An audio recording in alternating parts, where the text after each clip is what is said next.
आपकी अपनी नून लीग के लोग उस कमेटी के अंदर बैठे हुए हैं जो लब्बैक कह रहे हैं इस चीज को कि बिल्कुल हम ठीक काम कर रहे हैं। चोरी, बेईमानी, बदमाशी और गुंडागर्दी इस मुल्क का वतीरा है, पहले भी था, आज भी है और कल भी होगा शायद मेरे ख्याल से। रेलेवेंट चीज जो पाकिस्तानी कौम को एक दफा खुल के देखनी पड़ेगी कि ये मुल्क किस तरीके से बेदर्दी से चलाया जा रहा है।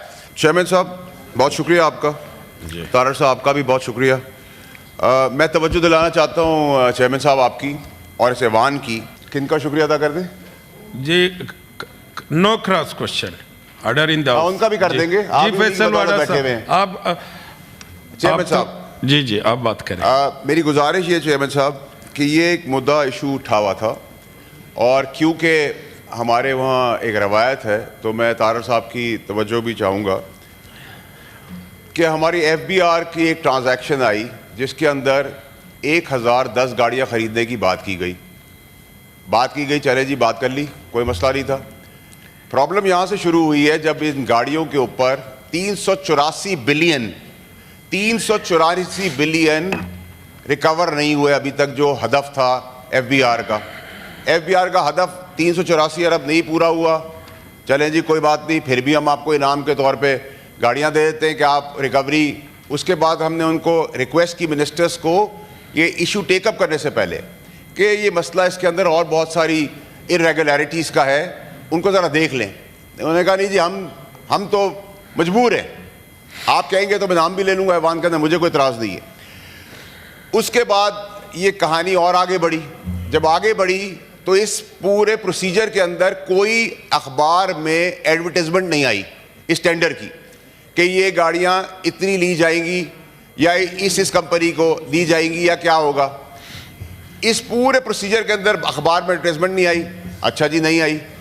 फिर हमारे ऊपर इल्ज़ाम लगा दिया गया कि फाइनेंस कमेटी जो है वो इन्फ्लुएंस हो गई। एक तो मुझे समझ नहीं आया कि वज़ीर दिफा जो हैं वो वज़ीर फाइनेंस की बात को लेकर चल रहे हैं, तो मुझे नहीं पता कि वज़ीर दिफा के अंदर फाइनेंस आती है, वज़ीर फाइनेंस के अंदर वज़ीर दिफा आती है।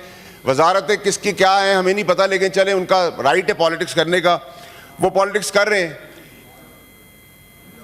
डिफेंस मिनिस्टर साहब ने कहा कि जी ये कमेटी के अंदर लोग इन्फ्लुएंस हो गए। चले जी मुझ पर तो इल्ज़ाम लग गया, कोई मसला नहीं है। सलीम मांडीवाला साहब जो चेयरमैन है इस कमेटी के, पीपल्स पार्टी की एलाइज है, उन पे भी आपने इल्ज़ाम लगा दिया कि हम इन्फ्लुएंस हो गए। ओके जी, आपकी अपनी नून लीग के लोग उस कमेटी के अंदर बैठे हुए हैं जो लब्बैक कह रहे हैं इस चीज़ को कि बिल्कुल हम ठीक काम कर रहे हैं, वो भी इन्फ्लुएंस हो गए। आपके minister of state Ali Malik साहब वो भी कह रहे हैं कि ये बिल्कुल ठीक काम है, तो वो भी इन्फ्लुएंस हो गए। हमारे पे इन्फ्लुएंस क्या है सर? हम पे इल्ज़ाम ये आ रहा है कि हम वो इन्फ्लुएंस हो गए हैं कि हम पाकिस्तान के एक्सचेकर को करोड़ों रुपए का फ़ायदा पहुंचा रहे हैं। अच्छी म्यारी चीज़ को कह रहे हैं अच्छे दाम ले लो, ये पाकिस्तान की पहली चोरी है। ये चोरी आज तक पहले सुनी नहीं। वज़ीर दिफा साहब किसका दिफा कर रहे हैं, मैं उसको भी सियासत में क्लियर करना चाहता हूँ। मैं उनको कभी इल्ज़ाम नहीं लगाऊंगा कि वो चोरी के अंदर मुलविस है, क्योंकि छोटी चोरी है, 50, 60, 70 करोड़ 100 करोड़ तो कोई चोरी नहीं होती। लेकिन वो एक्चुअली दिफा चोरी का नहीं कर रहे, ना उनकी किताब उनकी जेब में जा रहा है पैसा, वो दिफा कर रहे हैं किसी फेवरेट के लिए। वो फेवरेट किसी और का फेवरेट है। ये फेवरिज्म नहीं अब चलने देंगे, नंबर एक।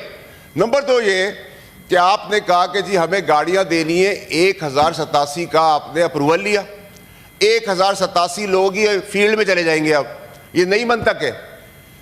20 ग्रेड एंड ऑनवर्ड्स गाड़ियों की एलोकेशन हो सकती है, लेकिन 16 से 20 तक तो हमने 19 तक नहीं सुनी। चले जी ये भी आज आपने उठा लिया मुद्दा कि चले जी जागीर है, चलाते हैं अपनी मर्जी से। फिर पॉलिसी बोर्ड है इसका जिसका ये मैंडेट है, उसको भी नज़रअंदाज कर दिया गया। फिर हमें ब्रीफिंग दी गई। अब मैं आपको पाकिस्तानी कौम को एक ऐसी 2-3 चीज़ें दिखाऊंगा जिससे मुझे मुद्दे में और बताने की जरूरत नहीं कि चोरी, बेईमानी, बदमाशी और गुंडागर्दी इस मुल्क का वतीरा है, पहले भी था, आज भी है और कल भी होगा शायद मेरे ख्याल से। फिर हमें कहा गया कि ये कैबिनेट का अप्रूवल है, सर आंखों पे कैबिनेट का अप्रूवल है। कैबिनेट के अप्रूवल से 190 मिलियन पाउंड का भी हुआ था, आपने देख लिया जेल हुई, तो इस पर भी जेल होगी। अब आ जाए अब सर मुद्दे के ऊपर। 10 तारीख को हमने ये कागजात मेरे नहीं है, ये FBR से रिलेटेड कागजात, 10 जनवरी को हमने इस मुद्दे को टेकअप किया। 10 ही जनवरी को लेटर ऑफ इंटेंट जल्दी जल्दी इशू कर दी जाती है। कॉन्ट्रैक्ट बनाया जाता है चेयरमैन साहब ऐसा कि आप बैठेंगे कुर्सी पे, आपका कद ये होगा, आप इस कुर्सी पे बैठेंगे, ये आपके राइट पे होगा, ये आपके लेफ्ट होगा, ये नहीं कि कॉन्ट्रैक्ट आपको चला जाना है। काम तो ये था ऑपोजिशन का, लेकिन ऑपोजिशन तो काम करने को तैयार ही नहीं है। अब आ जाए अब दूसरी चीज के ऊपर। 22 तारीख को 22 जनवरी 2025 को कमेटी इजलास कर रही है, सवालों के जवाब मांग रही है, कोई सवाल का जवाब नहीं है। उस कमेटी में मेरे समेत पीपल्स पार्टी है ऑन बोर्ड, वो कह रही है काम बिल्कुल ठीक है, नून लीग कह रही है ये काम ठीक है, और फाइनेंस मिनिस्टर जो मिनिस्टर ऑफ स्टेट है वो भी कह रहे हैं ठीक है। अब सर एक बहुत इंपॉर्टेंट इशू आ गया है यहां। इस इशू के अंदर आपको जो सबसे रेलेवेंट चीज जो पाकिस्तानी कौम को एक दफा खुल के देखनी पड़ेगी कि ये मुल्क किस तरीके से बेदर्दी से चलाया जा रहा है। 22 जनवरी 2025 को फाइनेंस कमेटी इस इशू को टेकअप करती है। 22 जनवरी 2025 को एफबीआर जो पाकिस्तान की किसी हमने देखा नहीं, हमने सुना नहीं, 22 ही जनवरी को एफबीआर मल्टीनेशनल को रेड कर देती है। वो रेड करके उनके अंदर सर्च वारंट्स डालकर उनकी किताबें खोलती है। खोल ले, क्या वो मंशियात बेच रहे थे, क्या वो ह्यूमन ट्रैफिकिंग कर रहे थे, क्या वो मुल्क के खिलाफ साजिश कर रहे थे। ये मल्टीनेशनल भी इत्तफाकन फिर से वही कंपनी निकली जिसको धेड़ बकेड़ कर रहे थे। हम ये कह रहे हैं आपको गाड़ी लेनी है, इन सब चीजों के बावजूद ले ले। हमारा मुद्दा यह है कि अगर म्यारी, सस्ती, अच्छी चीज आपको मिल रही है तो आप करोड़ों रुपए का एक सेक्टर को क्यों नुकसान पहुंचा रहे हैं। और अगर आपको गाड़ियां ही देनी है, आइन और कानून में कहीं लिख दी है, कहीं से ऊपर से फरमाइश आ गई है, तो हमने ख्वाहिशात पूरी करनी है, तो आपने अपर लॉक तो लगा दिया 1300 सीसी, लोअर लॉक लगाना भूल गए आप, तो आप 660 सीसी की बहुत अच्छी गाड़ी है सुजुकी ऑल्टो दे दिया उनको। आप सुजुकी ऑल्टो नहीं देंगे, लेकिन क्योंकि लिखा है कि हम रोल्स रॉयस देंगे, हम फैंटम्स देंगे, हम बेंटलेस देंगे, हम पोर्शा देंगे, हम कॉर्वेट्स देंगे, हम मस्टैंग देंगे। क्यों देंगे? हदफ भी पूरा नहीं करेंगे, खुश करना है। एक और चीज इसी अप्रूवल के अंदर जो आपको चेयरमैन साहब देखते क्यों आई, वो ये कि 4 कैटेगरियां बना दी हैं। एफबीआर को 4 सैलरियां हर महीने एक्स्ट्रा दी जाएंगी। कैटेगरी 2 में 3 सैलरी एक्स्ट्रा दी जाएगी। कैटेगरी 3 में 2 सैलरी एक्स्ट्रा दी जाएगी।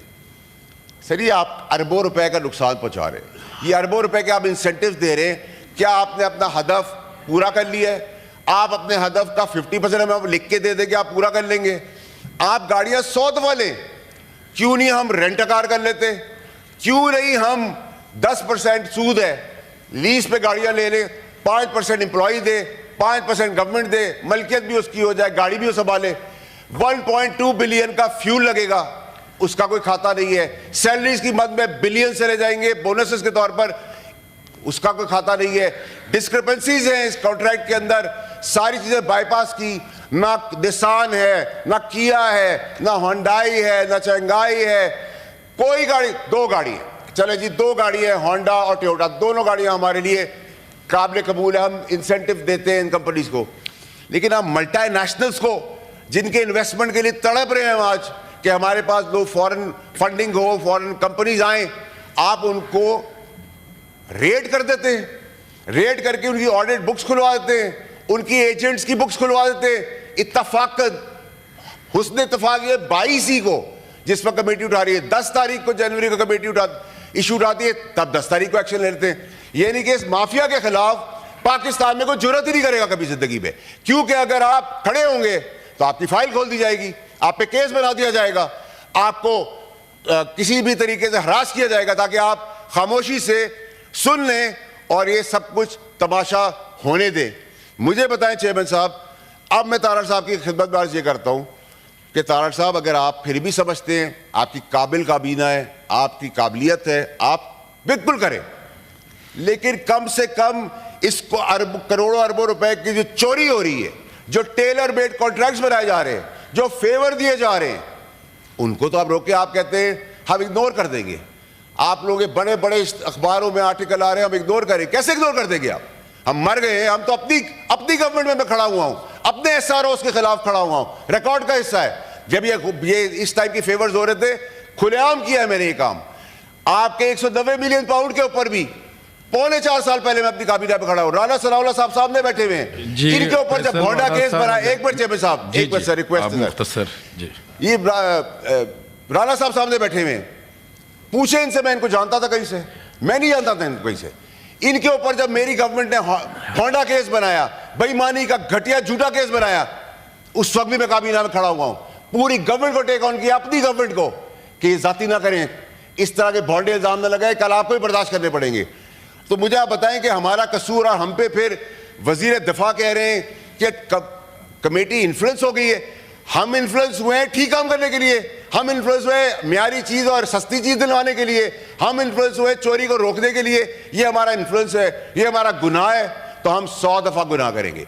और इस गुनाह के तहत अगर आप जो भी चीजें फेस करनी है, चेयरमैन साहब, मैंने अपने एतवार में भी उस वक्त के बहुत ताकतवर शख्स, प्राइम मिनिस्टर के होते हुए, DGI होते हुए, हमने टक्कर ली, तकलीफें उठाई, गलत पे हम आज भी खड़े, हमें बता दे कि हम अगर गलत काम पे ना रोके और ये पॉलिसी है पाकिस्तान को आगे बढ़ाने की, तो हम रेडी करते हैं। जी शुक्रिया जी, थैंक यू जी। जी शुक्रिया।